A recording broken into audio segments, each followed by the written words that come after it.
আজকে বলতে চাই, এই সুযোগ যদি আমরা হাতছাড়া করি তাহলে এই জালেমদের জুলুমে আমাদেরকে আরো নিষ্পেষিত হতে হবে। যাদেরকে তুলে নিয়েছে তাদেরকে মুস্তাকের মতো তাদের যৌনাঙ্গে কারেন্টের শক দিয়েছে, এই কথা তো আমরা বলছি, কিন্তু তাতে কি হয়েছে? কাজ হচ্ছে না।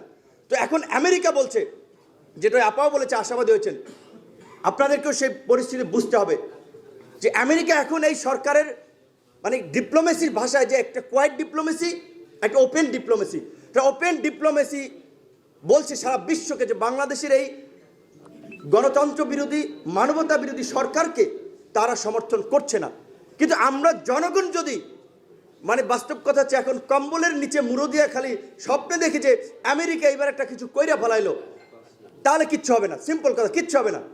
রাজনৈতিক নেতৃবৃন্দকে আমি বলবো, যারা ভারতে বিজেপি ক্ষমতা আসার পরে ভেবেছিলেন যে কাজ হয়ে গেছে, আওয়ামী লীগের যে পারিবারিক ভালো রিলেশন ছিল কংগ্রেসের সাথে, এইবার বিজেপি আসছে, এইবার আর আওয়ামী লীগকে কিন্তু ক্ষমতা রাখা যাবে না। যারা এইদিকে খুব অতি উৎসাহী ছিলেন তারা উৎসাহী হয়েছেন, ঘুরছেন, আর আওয়ামী লীগ তলে তলে কাজ করে নিয়েছে, বিজেপির সাথে সম্পর্কটাকে কিন্তু মানে মেরামত করেছেন। তো আজকে আমেরিকা স্টেপ নিয়েছে, কিন্তু আমরা জনগণ এই দেশের আমরা কি স্টেপ নিয়েছি? আমরা কি রাজনৈতিক দলগুলো রাস্তায় দাঁড়িয়ে আমরা বলছি যে এই মানবতা বিরোধী অপরাধের সাথে যারা যুক্ত তাদের বিচার করতে হবে, তদন্ত করো, তাদেরকে চাকরিচ্যুত করো, কারণ খুনিরা কখনোই রাষ্ট্রের গুরুত্বপূর্ণ জায়গা থেকে দায়িত্ব পালন করতে পারে না। আমরা কিন্তু বলছি না, আমরা খুঁজছি কি মার্কিন সাম্রাজ্যবাদ এই সেই। আরে ভাই, নিজেদের বাঁচা মারার একটা প্রশ্ন, অস্তিত্বের লড়াই।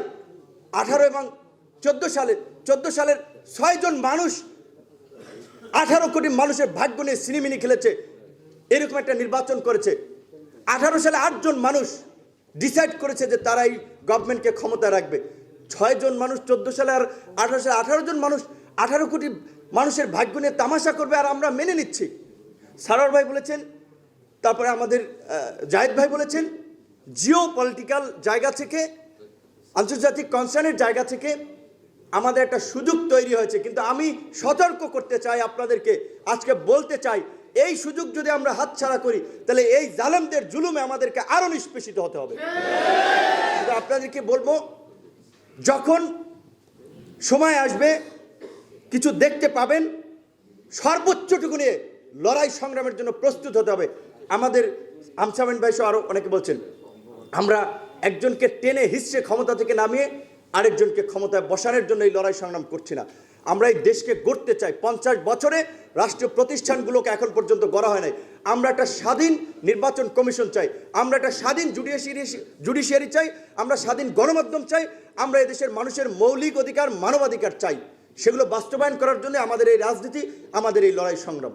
আজকে নির্বাচন কমিশন নিয়ে যে আইন হচ্ছে, কি এটা ফাইজলামি দেখেন, যে ইয়ারকির একটা সীমা থাকে, যে তারা গত 2টো সার্চ কমিটি করেছে, সেটাকে বৈধতা দেওয়ার জন্য এইরকম একটা আইন করতেছে যে চিফ জাস্টিস মনোনীত অ্যাপিল ডিভিশনের একজন জাজ, সুপ্রিম কোর্টের একজন বিচারপতি, সরকারি কর্ম কমিশনের চেয়ারম্যান, মহা হিসাব নিরীক্ষক, রাষ্ট্রপতি মনোনীত 2 জন বিশিষ্ট ব্যক্তি। তাহলে সংসদটা আছে ঘোড়ার ডিমের জন্য না ঘাস কাটতে, গরুর ঘাস কাটতে সংসদের কাজটা কি?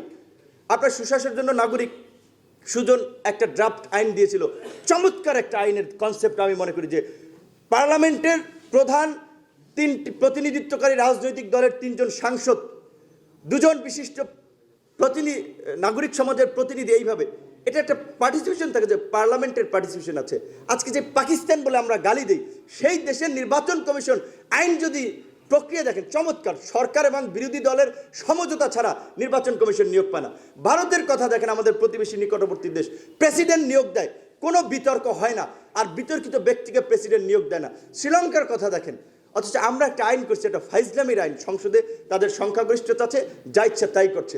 তো সরকারকে আমরা বলতে চাই যে আপনাদেরকে বিদায় নিতে হবে, এটাই হচ্ছে ইউনিভার্সাল ট্রুথ। এখন কবে এবং কিভাবে যাবেন সেটা আপনাদের কর্মের মধ্যে দিয়ে নির্ধারিত হবে। যদি আপনারা ভালোই ভালো যেতে চান, তাহলে বলবো সংখ্যাগরিষ্ঠতা আপনাদের আছে, দেশের স্বার্থে, জাতির স্বার্থে ভালো কিছু করে যান, সুন্দরভাবে সবার মতামত নিয়ে একটা আইন করেন, যেন আপনারা বিরোধী দলে গেলেও আপনাদের মূল্যায়ন থাকে, আপনারা যেন এরকম আপনাদেরকে রেখে বিনা ভোটে নির্বাচন করতে না পারে। এবং আমাদের যে কনসার্ন ডিজিটাল নিরাপত্তা আইন থেকে শুরু করে এই যে র্যাবের বিরুদ্ধে অভিযোগ, র্যাবকে বিলুপ্ত করা উচিত, বিকজ এর বিরুদ্ধে যে এত অভিযোগ, এটা তো ইন্টারন্যাশনালি এখন একটা খারাপ শব্দ হয়ে গেছে র্যাব, যে র্যাব মানেই বলছে বাংলাদেশ একটা মানবাধিকার লঙ্ঘনকে একটা সংস্থা।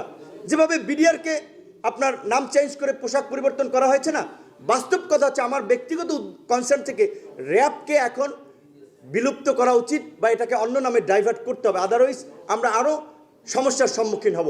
এই যে 12টি মানবাধিকার সংস্থা যে জাতিসংঘে র্যাবকে নিষিদ্ধের দাবি জানিয়েছে, র্যাব তো নিষিদ্ধ হবে যেহেতু তাদের বিরুদ্ধে স্পষ্ট অভিযোগ, কিন্তু এখানেই সমাপ্ত নয়, ওভারঅল পিস কিপিং মিশনের একটা কিন্তু প্রভাব পড়বে। তো তাহলে পিস কিপিং মিশনের প্রভাব পড়লে ক্ষতিগ্রস্ত কারা হচ্ছে? আমরা, আমার দেশের সামরিক ভাইরা যারা বৈধভাবে একটা ইনকাম করার রাস্তা ছিল। তো আমি আরেকটা বলবো আমাদের সামরিক ভাই বোনদেরকেও, আপনাদের একটু কনসার্ন থাকা উচিত। কেন একটা কর্তৃত্ববাদী সরকারকে প্রশ্রয় দিতে গিয়ে টেকাতে গিয়ে আপনাদের এই বৈধ পন্থাটা নষ্ট হয়ে যাবে? ডিসি সম্মেলন হয়েছে, ডিসিদেরও বলা উচিত যে এই আপনাদেরকে সরি, এতদিন আমরা প্রোটেক্ট করেছি আর আমরা পারছি না। দেশের জন্য, মানুষের জন্য, দেশের স্বাধীনতা সার্বভৌমত্বের জন্য আপনারা আল্লাহর হস্তে বিদায় নেন। ডিসিদের এটা বলা উচিত। প্রশাসনকে বলবো আপনারা মানুষের চোখের ভাষা বুঝতে চেষ্টা করেন, আবহাওয়া বুঝতে চেষ্টা করেন। এতদিন যা করেছেন আমরা ক্ষমা করে দিয়েছি, এখন জনগণের জন্য কাজ করুন।